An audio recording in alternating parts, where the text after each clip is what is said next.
Hey guys, it's Mr. Isaiah here with Storytime. Things look a little different, don't they? James and I are sitting out roasting marshmallows, and I thought since I'm supposed to be inside recording videos, and I'm not, that maybe I would just make one here by the campfire. So, we are reading Sink or Swim, and we are starting Chapter 5 today. If you haven't already, please make sure you click subscribe. Don't forget to click the bell so you don't miss a thing. And be sure and say, hey, what's up in the comments. I love to hear from you guys. So let's just jump right into Sink or Swim Chapter 5. I'd slept some on the bus, though not as much as I'd have liked, with Woody yakking away most of the time and all the other guys carrying on, even after the officer stormed around and ordered them to knock it off. So when my head hit the pillow that night at Great Lakes, I didn't have time to be homesick or anything. I just got conked right out.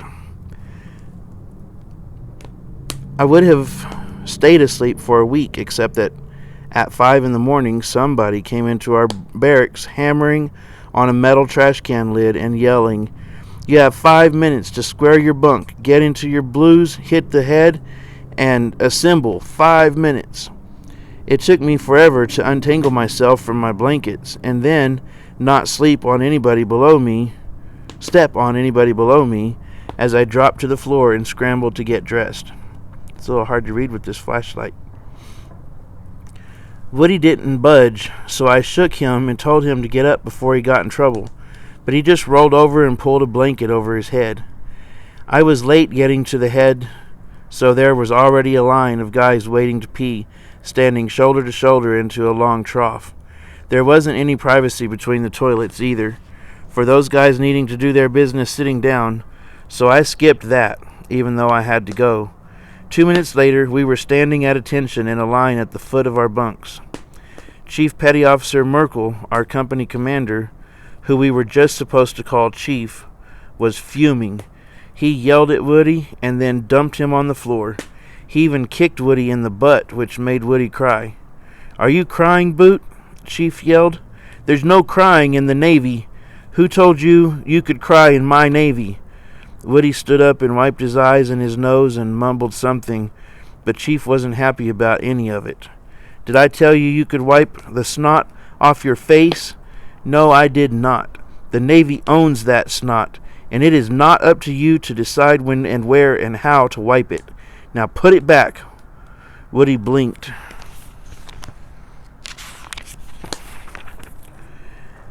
"I said put it back," Chief yelled again. Woody sort of reverse wiped his face, and Chief moved on to yell at somebody else for something else. Then he dumped all our sea bags on the floor and bellowed at us to redo everything, and this time do it according to those Navy regulations. He kept yelling that we better know what Navy regulations were since they had been explained to us last night. Plus, they were in our Blue Jackets manual, which was the kind of Navy Bible they'd given us, that they said everything we would need to know to go from being a boot to being a trained sailor was in. We repacked our sea bags twice more before Chief was satisfied, and then he ordered us out to the barracks and over the grinder, double time. Nobody knew what the grinder was until he led us there, most of us already out of breath because double time was the same thing as running, and our lungs hurt from the below freezing temperature.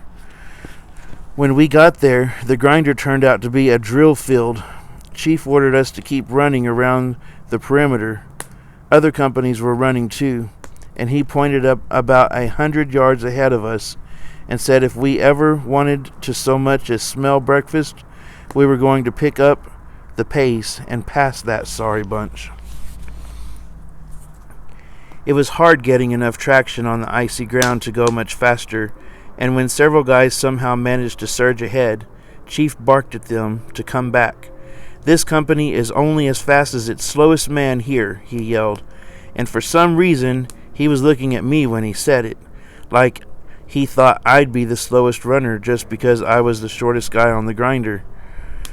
He kept yelling at us to move it, and we all picked up the pace as best we could. But as hard as we moved it, we couldn't gain any ground in the company in front of us. Every time it seemed as if we were making progress, Chief ordered us to wait for the stragglers, which I was thankful didn't include me. Some of the guys were obviously in pretty terrible shape, but I wasn't one of them. We ran for an hour, long after the other company had peeled off and headed to the mess hall for breakfast. Continuing on was torture. I couldn't feel my fingers or toes. My nose was running the Navy snot all down my face. And every time a lap around the grinder took us near the mess hall, we could smell the bacon and eggs and coffee and toast. Our stomachs rumbled as loud as our boots on the frozen drill field.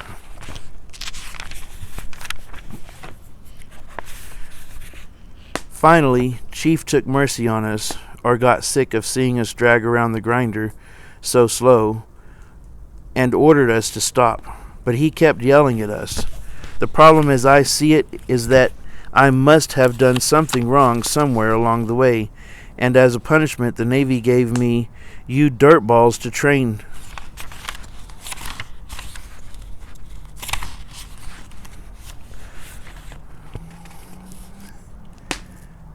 Had to look ahead and see how many pages we have left for the end of the chapter. How am I supposed to do that is a mystery for the ages, because if you took all the brains from the skulls in this company, they wouldn't add up to one whole entire brain.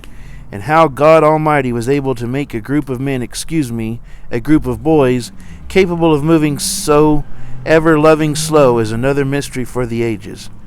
He spit on the ground to indicate how disgusted he was with us.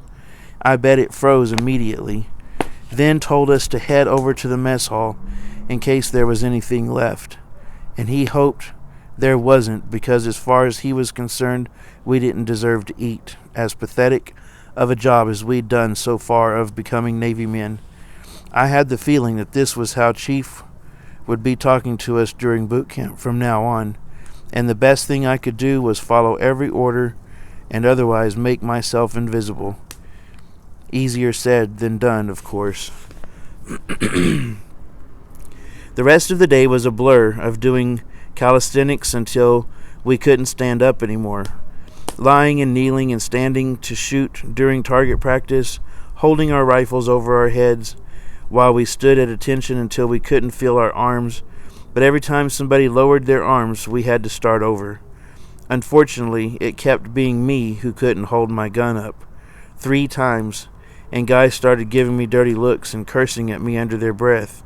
I felt terrible and weak and gritted my teeth the 4th time and told myself I would die or my arms would have to break off before I let my rifle down.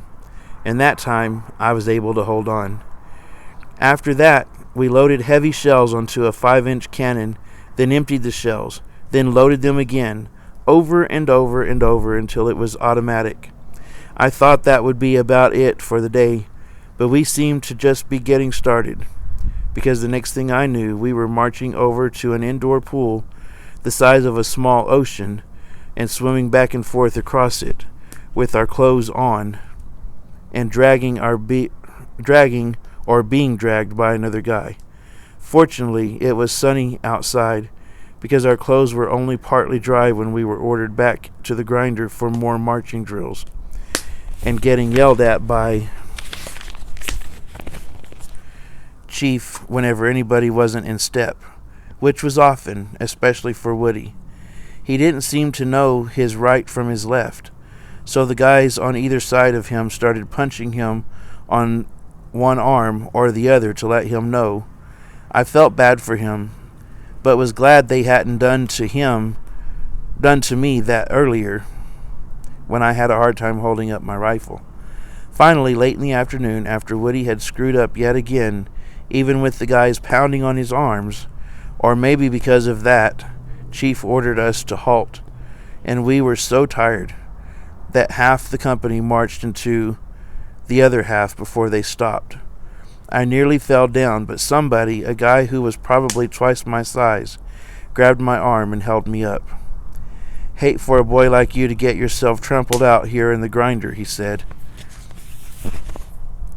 I was going to thank him for helping me, but when he called me a boy, I just scowled at him, though once again, my mean grown-up face just made somebody laugh.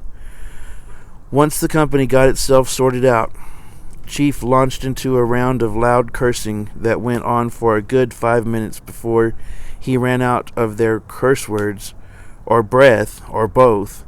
I'm going to list all the things you do not know, and it will not be a comprehensive list, because that would take too long. But I have to start somewhere, he shouted. Then he barked out dozens of nautical terms and ranks and regulations while we just stood at attention and listened and tried to remember them, but of course couldn't because there were too many.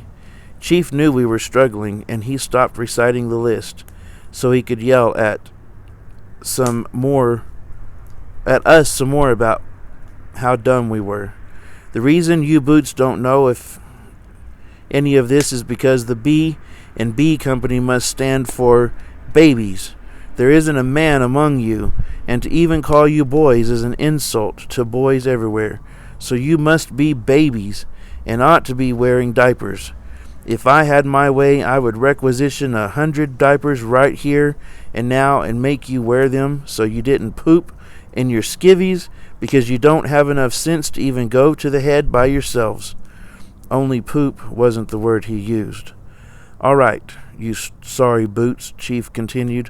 One more thing that I'm absolutely certain of is that half of you don't even know how to tie your own shoelaces, which might explain why you keep tripping over one another and over your own 2 feet. But it's my job to teach you how to tie knots, and we'll learn to tie knots, nautical knots, starting with the most fundamental and important knot of all, the bowline. It is my belief that not only can none of you tie a bowline, but that none of you even know what a bowline is. Chief stopped yelling and stared at us for a second, as if he was expecting an answer. And stupid me, I raised my hand. Chief glared at me. I knew I'd made a mistake. I quickly took my hand down, but it was too late. Is your arm a balloon boot? He demanded. What, Chief? I said. You heard me. I don't mumble. Now is it? Is your arm a balloon? And that's why it just lifted up from your side and went up into the air like that, because your arm is a balloon? No, Chief, I whispered. Then get your butt down on the ground and give me 50 push-ups. When I want you to raise your hand, I'll tell you to raise your hand. Only I'm never going to do that because it wouldn't indicate that I think you have an answer to a question I might be asking. And I know for a fact that you and everybody else in this company is too dumb for that. I got down on the ground and struggled through 10 push-ups.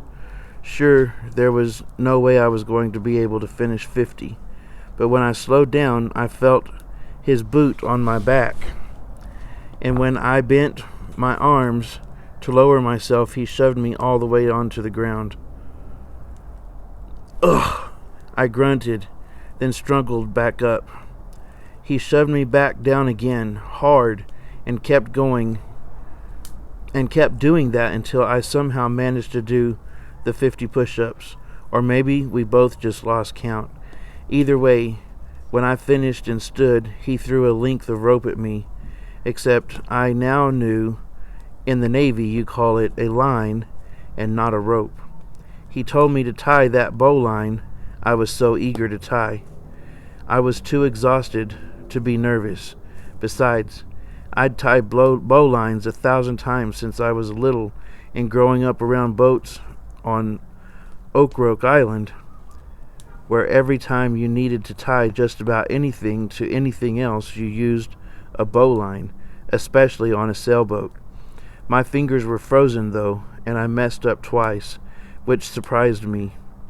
Chief rolled his eyes. Before he could say anything, though, I took a deep breath, and I guess my hands had warmed up enough by then so I couldn't feel that I was doing what I was doing, because my fingers sort of worked automatically to tie the knot. That time, it took me about 5 seconds. Chief snatched that line from me, inspected it, yanked on it, and cracked just the tiniest hint of a smile.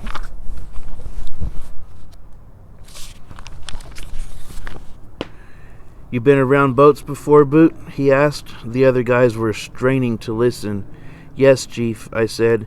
"Grew up on the Outer Banks in North Carolina." How old are you?" 17, Chief," I said. He shook his head. "How old are you really? Because I know they're taking anybody who can walk through the door on their own 2 feet, and half this company lied about their age to get here, and that baby face of yours has never even seen a razor before." 17, Chief," I said again, my voice still shaking. "Honest?" He stared at me for a minute, then he said, "All right, Boot, I'll make a deal with you. Tomorrow the company that has the highest success rate in knot tying wins the rooster flag." "You seen the rooster flag?" I nodded. We'd all seen it. A flag in the mess hall with a red rooster on a white background. The rooster flag goes to the top company of the day, and B company here, baby company, is going to be just that for at least one day during boot camp. I want that one day to be this week, and to help me out with that, you're going to teach every one of the men in this company how to tie a bowline, and a figure 8, and a reef knot, and a clove hitch. By first light tomorrow, you do that, and I'll put you on whatever assignment you want once you graduate from boot camp. But if you don't, I'm finding out how old you really are, and then I'm sending you home to your mama so she can give you a good spanking for running away." My heart sank. There was no way I could teach 100 guys how to tie all those knots, no matter how many times I tied them myself. "Company, fall out," Chief ordered. "Our littlest Boot here is going to give you all a lesson in knot tying." He pointed to a couple of wooden boxes that we'd been marching past since we'd been out on the grinder. "You'll find all the line you need in there. Have at it." I squeezed my eyes shut, wishing this could all disappear, or I could go back in time and not be so dumb as to raise my hand like some stupid little schoolboy. I was going to be a very, very long night. And that's where we're going to stop. That's the end of Chapter 5. If you haven't already, please make sure and click subscribe. Don't forget to click the bell so you don't miss a thing. And make sure you comment in the comments below. Let me know how you're doing and what you think about the story. I love you guys so much. And goodbye.